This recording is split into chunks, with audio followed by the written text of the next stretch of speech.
given what you're building and everyone else in who's building technology overall, but certainly in the restaurant space, if a company is a laggard, like, so your point about like a Silicon Valley, everyone's adopted these things, totally get it, I agree. But at some point, competitive pressure is going to require these companies, or this is my thesis, going to require them to get going. Like, in other words, if the restaurant that I compete with, right, if there's a Jimmy John's and a Jersey Mike's, and the Jimmy John's has adopted my software, your software, and they are 20, 30, 40% more profitable, does that force the Jimmy John or Jersey Mike's who doesn't have any technology to figure this out ASAP?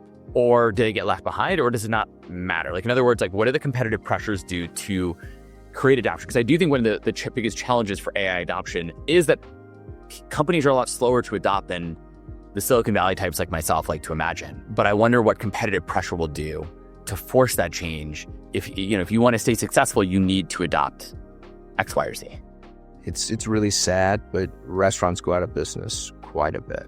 It's a game of attrition. I think the odds are, 90% of new restaurants that open don't make it 2 or 3 years. It's like it's worse than doing a technology startup, and the upside for a successful restaurant are far lower too. So you have a 90% failure rate, and your 10% that succeed are, I don't know what the outcomes are, but I see most numbers like maybe it pays enough for you to have a nice lifestyle, and like you're not going to be a billionaire from it. Yeah, and so the sad truth is, I'd sign 5-year leases. If I make bad decisions that make me unprofitable, I'm probably not going to renew my lease in 5 years. So there is a slower, progression there. I read a fascinating article today. You think about like quiet quitting, people just being disengaged at their jobs and withdrawing. It's not this, mass revolution where the employees revolt, but this slow pullback. We're seeing that same thing in restaurants today. Prices are going up, service isn't necessarily matching it, labor costs are going up.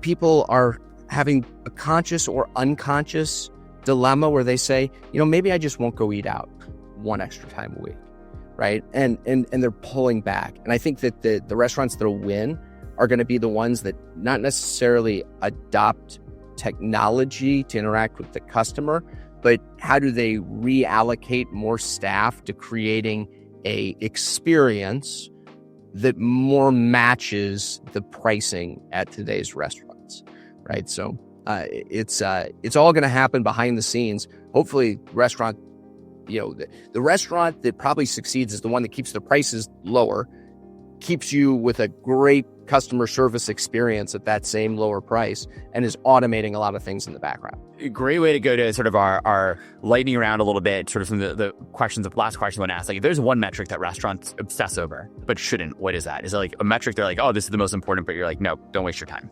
Profit margin. One of the smartest people I know in restaurants, Doug Glendenning, a longtime industry guy, turned around many brands. He said the easiest thing to do is to manage downward sales. And that is to say, we're going to understaff, we're going to underportion, we're going to make the numbers look great while we slowly but surely just ruin our customer base, ruin the reputation of the brand. And so while you even look at something like labor, everyone's like, we need to keep labor under control. That's pretty darn broad. Maybe you're spending a ton of labor in the wrong spot. So the margin part is where you're focusing in the wrong place. What is something that they ignore that they shouldn't? Like, what is something you actually should be focused on? So like actual versus theoretical food costs is great. I have how much food should I have used as a percentage of sales, and how much did I use, right? So I actually have something to like benchmark it to. It's not just I need to get my profit margins higher, but there are 3 percentage points of lost food this week. How do we close that gap? Because that's standardized. It's not arbitrary. And does that rule apply to sort of fast casual restaurants like a Jimmy John's or something, and also to sort of your... It applies to everybody. I mean, it applies to, you could do it at your college bar. How many beers was I supposed to go through that I actually sold, and how many did I actually go through, right? My guess is there's a pretty good delta there. What's your best operational advice you've ever received? Go in and do the work yourself. Lead by example. I think servant leadership, especially in the restaurant industry, is invaluable.